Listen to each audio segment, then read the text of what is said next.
Please listen carefully.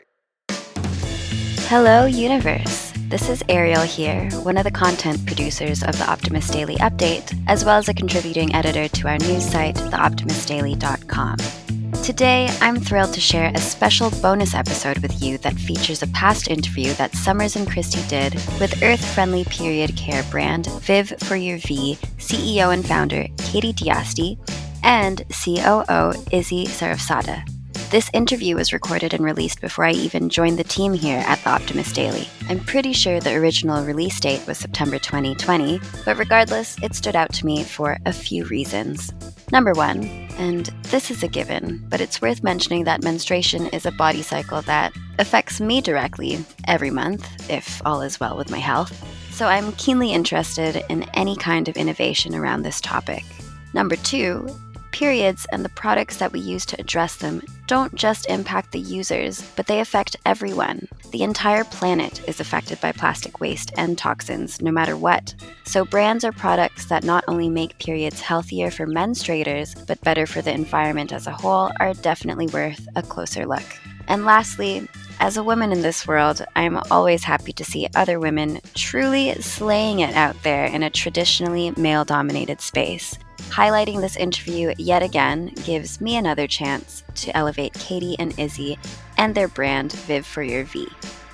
Okay, without further ado, whether you've heard this before or you're a new listener, I hope you enjoy and are inspired by these brilliant, forward-thinking entrepreneurs. Today, our interview is with Viv for Your V CEO and founder Katie Diasti and COO Izzy Sarrafzadeh. A little bit about the company. I'm going to just read from their About the Company profile. Viv for Your V makes plastic and toxin-free bamboo pads and liners as well as menstrual cups. Made out of bamboo fiber and corn fiber, their products are 95% biodegradable and break down in 150 days rather than 800 years like other standard pads. Ladies, gentlemen, menstruators, everyone, let's think about this. 800 years for a pad to break down. That's probably somewhere along the lines of the coffins. With their sustainable products, users save 634 pounds of CO2, 9 ounces of plastic, and 607 gallons of water per menstrual cycle. The company has also donated over 4,000 of their sustainable pads to menstruators in need during the pandemic. So, Katie and Izzy, thank you so much for joining the Optimist Daily update. How are you guys today? We're doing great. Thank you so much for having us. Okay, so until we all get used to the voices, I'm just going to clarify who is speaking. Right now, this is Katie, founder and CEO of Viv. Yeah, thank you so much. We're very excited to be here today. And the voice you're hearing now is COO Izzy. Well, have you guys had a chance to look at the headlines from the Optimist Daily today? Anything spark your interest?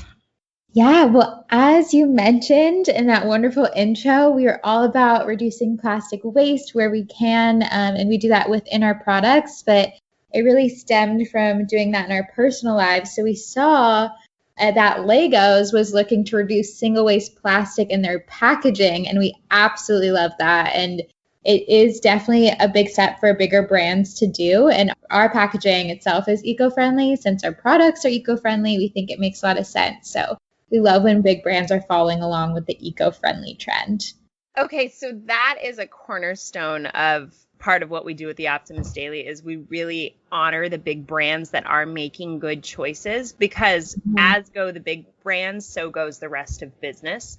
But you guys, as founders and creators of a business who inherently in the entire base of your business structure is about reducing waste, tell us a little more about how you came to the idea and how you came together as partners to create this phenomenal company. So it all started, we'll go way back into the beginning idea phase. I was actually a senior in college and I was taking an entrepreneurship class, and I was mainly taking it because it was an elective for my major. Didn't know much about what entrepreneurship was and was really passionate about being more sustainable in my own life. I was doing little things, like bringing my own coffee cup to the coffee shops on campus and trying to not use any single-use plastic, things like that. So I was really passionate about brands that were making an impact in that way and taking like little and big steps to do good things for our earth. And I really wanted to create a brand that represented the voice of other women and other menstruators. And so when I looked into more of the menstrual hygiene space, I was realizing how much plastic waste was involved with traditional products. And I didn't even know it, despite the fact that I was having a period, for almost 10 years at that point. And I realized if I wasn't aware of it, there's probably a lot of people like me that were not aware of how much plastic we were using every single month. So was really building the idea on paper and ended up being so passionate about it that I continued after graduation working on Viv full time. And Izzy and I met. Here, Izzy jumps in. We met through friends, actually, and I just recently moved to Boston after I graduated. Oh, man, it's been a year now. But yes, So I moved to Boston. And I met Katie and watched her grow this company from the ground up, just surrounded by sustainability, eco-friendly products. And I kind of fell in love with it and decided to quit my full-time job and join with her on her journey with Viv. Izzy, what was your full-time job that you quit? Yeah, I was in finance and operations with Toyota Corporate. Ah. Yeah. That is very different. That's a really big leap, right? The courage to step into entrepreneurship, especially social entrepreneurship, and then even further, menstrual health social entrepreneurship. That takes a tremendous amount of courage to do. How have you guys found support and encouragement in this process? Obviously, the company is doing well. We read an article about you guys on Forbes. What has worked well in this mission-driven business? Back to Katie. I think what we value so much and have since day one is really understanding what menstruators need and talking to our customers. So still we get on the phone every week or monthly with a bunch of our customers to really learn like what they want. And they have now been like super fans and champions of us, which has been incredible. But we're also really active in this like startup ecosystem in the Boston area where we're located. It's been so cool how excited people are to support young founders and entrepreneurs who are trying to bring innovation to the space, but especially innovation that is doing good for the world and is actually going to make a longer impact. Izzy again. We've been getting a tremendous amount of support, both through mentorship and just people wanting to show off and promote who we are. And I think a lot of it's just the story that we tell and the actual things we're working to get out there. But aside from that, I would say any woman in the startup space really is very supportive of us along the whole way and is just helping us in every step they can. Definitely. Well, Christy, you can kind of weigh in here, but Christy and I, we kind of have a generational experience as female leaders of a media business. And we have women on our staff who have longer careers than we have, who have experienced more of a misogynistic culture or felt like they had to battle with one another. And then Christy and I work very, very hard at the Optimist Daily to lead as a equal team, right? Equal collaborative team. We're a collaborative, co-supportive, co-creative team for the Optimist Daily. It's not about competition and stepping on each other's heads, right? It's about lifting each other up. Has that been an experience that you guys in your founding team, as well as with those who have supported you, kind of what's that been like for you? Because entrepreneurship is traditionally a masculine dominated and pretty aggressive step on each other business. Oh, definitely. Yeah. It's honestly, I think it works so much better in the way that we are very similar in the sense that anyone a part of our team, like you are helping build this company, like you represent Viv, like you are a branch of Viv. It's not about different levels of the company and who's in charge of who. It's like we want everyone to contribute and constantly give ideas. So I think by creating this culture, it's honestly so much more efficient and also gives us a lot more chance to innovate. And so it's honestly unproductive, I think, to have a culture where you're stepping on each other and people feel really stressed or anxious, like just in their workplace because they don't want to let someone down. And by removing any of that, we get a lot more done. I wonder, Summers, if having a mission-driven company like what Katie and Izzy are talking about with Viv, where your goal is actually to create a good product that's good for the world and good for the people who are using it, if just having that orientation changes the culture to be one of cooperation and collaboration as opposed to just profit-driven bottom line type of that kind of leadership, which I find, I agree with you, it's not productive in the end. Yeah. Not sustainable either. Tell us a little bit about your company trajectory, raising capital, where you're at. Has your mission-driven perspective been an asset for you? And how has that changed how you might be pitching entrepreneurship where others, somebody with a tech gadget or a less mission-driven business might be pitching? What's the difference been for you guys? It's really fascinating because oftentimes we're pitching to a room of men and a lot of them don't have periods. And so even explaining the product and how it works and the different types of our product line, it can be a bit challenging. And so a great way of doing that is comparing it to things that they understand and know. And by comparing it to like just plastic waste or the environmental impact is how we usually target it, because that's something that anybody can relate to and comprehend that it is an actual problem. So it's definitely been fascinating, even looking at the capital side. We're actually gearing up to start raising some money pretty soon. And at the same time, we're a for-profit business and we have a mission and we're very much a mission-driven business. But sometimes to help people understand that aren't as eco-conscious or don't care as much about the actual impact of businesses, we have to show them how much potential this is and how much the market cares about it and how much our audience truly cares about this product and this brand.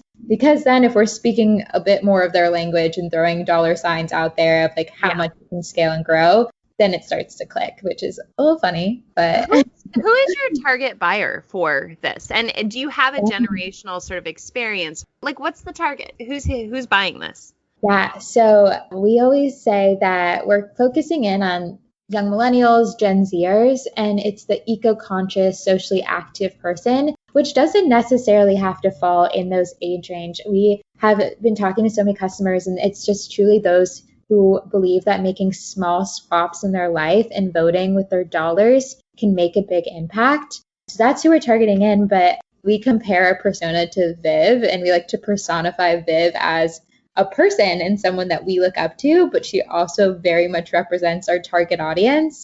So she's a bold activist. She's here to make a change and bring a lot of good into the world, and someone that we look up to as a team, and hopefully all of our customers and the members of our community will look up to. That's kind of how that came about. Can we talk super specific tactics on the solution that you've created? Tell us the difference between the menstrual products that you are making, where they're made. Basically, what are the elements that go into the manufacturing that do reduce the impact and plastic waste? Yeah, so our products are actually made of bamboo, which is a much more sustainable crop than cotton, which a lot of our competitors use today in their products. Bamboo grows vertically, not horizontally, so it takes up a lot less land. It uses a lot less water than cotton does, and it's more actually absorbent and softer than cotton is as a product or as a fiber. So it's a lot better of a crop to be using in these products to begin with anyways.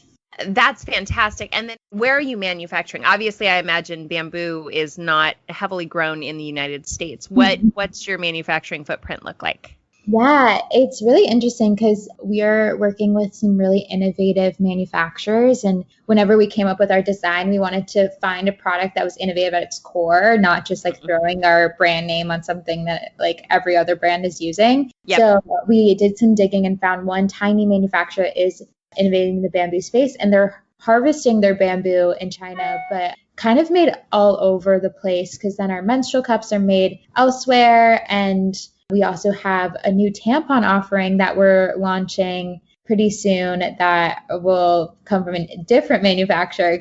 My next question was about the tampon offering, because I imagine adoption for menstrual cups is still a little slow, right? That's something that, generationally needs to be evolved, but the tampons are coming.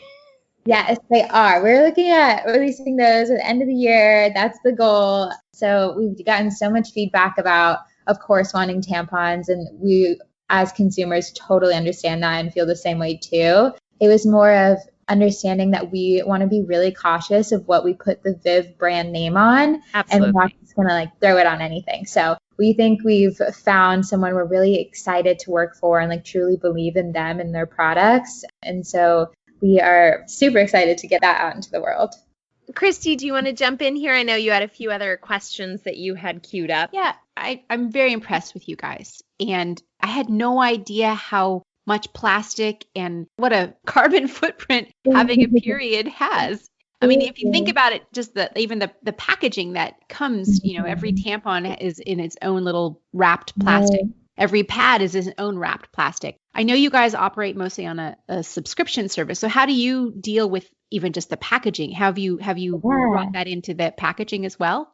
Yes. Yeah. So what's super cool is that our pad wrappers are actually compostable. So they're just made out of cornstarch, and everything on or in our pads are basically made out of plants in some way. And the actual box that they all come in are recyclable and actually made with a more sustainable ink. So from the moment you're receiving your package, we want to ensure that everything in there is completely up to the par of like the Viv standards that we're setting for ourselves. So, and that's so important. And it's definitely not like an easy feat, but it's something that we want to continue to do even as we continue to scale and have a more like robust supply chain and are shipping even more products. It's like, we're not going to settle and make products with like plastic in them or have packaging that is not what we truly care about. What I would like for you guys to share with us, kind of a rose and a thorn conversation, but what is your biggest challenge with regards to your business, and what do you need the most support from, whether, it's from the listeners of the Optimist Daily Update or any investors? What support do you need? So what's your biggest challenge and what support do you need? And then lastly, what makes you both optimistic? Ooh, I love these questions.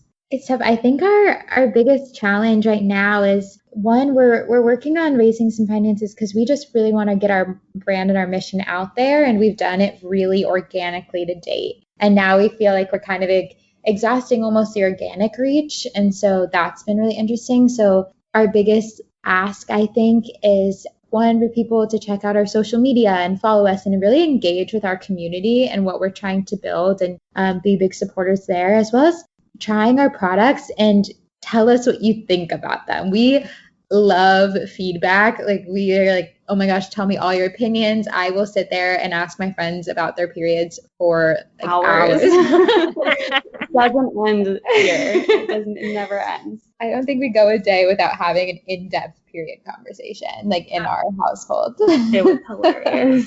And then what makes you optimistic? It's a crazy world right now. It's a hard question to ask, right? We are all in, I'm sure your entrepreneurship has changed because of COVID and everything. So digging deep as entrepreneurs, you have to find optimism, because a pessimistic entrepreneur is not going anywhere. So when you dig deep, what is it that you anchor to? What makes you optimistic? Or even just what makes you optimistic today?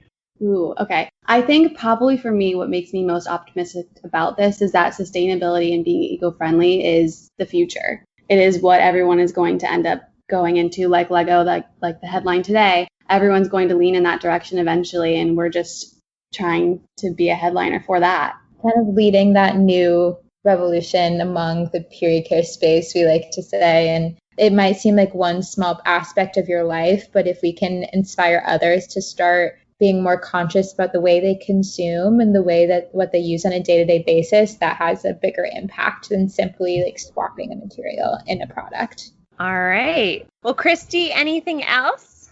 I just really appreciate you guys, Katie and Izzy, being here today. I also really appreciate that you're thinking from your own perspective. Like when you're talking about being in front of a room full of men who don't get it and why having a period product would be a useful and potentially fantastic product to bring into the marketplace. I just think it's important to, we all live from our lived experience, and you guys are showing that. I'm optimistic because of you and young innovators like you guys. You're coming up with new ways of relating to your customers. I love your passion, and I just am so supportive of what you guys are doing. Thank you. That's so awesome. Well, okay, so give us quick, where can everyone find you? Where can everyone get their subscription? What are your channels, and what should we get everyone reading and following? Yeah, most definitely. We are at vivyourv.com, and on social we have Instagram, Pinterest, Twitter, Facebook, and TikTok, actually. We just got a TikTok account. we've been holding off on our TikTok, and the team at the Optimist Daily is pushing me to just make it happen. And so I may cave too. I don't even know how TikTok works. Yeah, Quick update. We did actually get TikTok. You can find us at the Optimist Daily, no spaces or anything. There's not much on it yet, but we're just having a bit of fun as we try to figure it out. We'll support each other on TikTok for sure.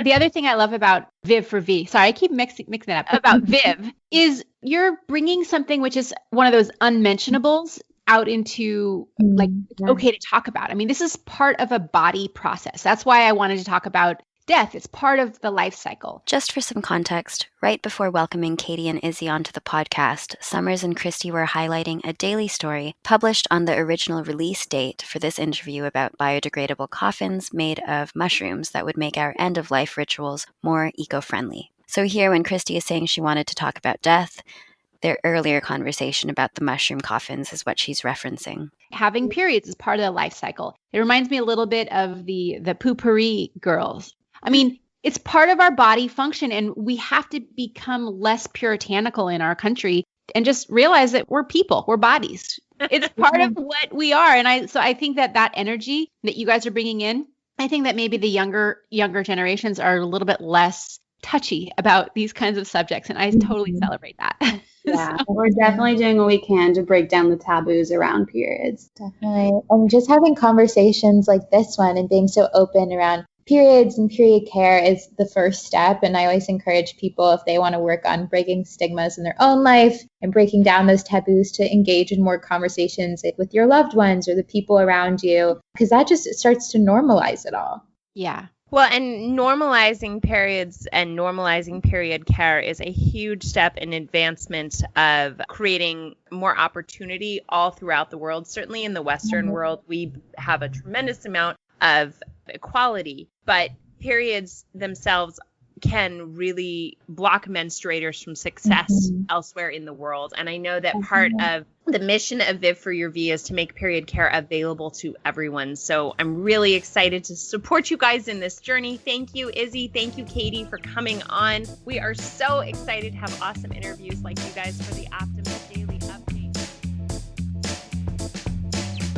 All right, this concludes our first Optimist Daily Update bonus episode.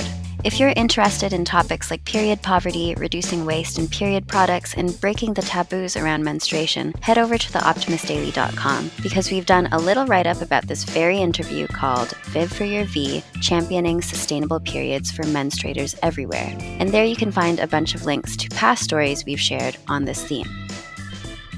Over the next few weeks, we'll continue featuring some of our favorite interviews from the archives, so keep your eyes and ears open for more bonus episodes. Thank you, as always, for listening to the Optimist Daily Update. If you like what you hear and you want to support us, we would love it if you became an emissary for as little as $5 a month. If that's not an option for you at the moment, then feel free to check us out on Instagram and reshare some optimistic news with your friends and followers on your stories, or leave us a review wherever you listen to podcasts. Every little bit helps us continue spreading the solutions-changing consciousness that will help us tackle the world's biggest problems. Let's keep the Optimist Daily free to all who need it, supported by those of us who can. That's it for now, everyone. We'll be back tomorrow with more solutions.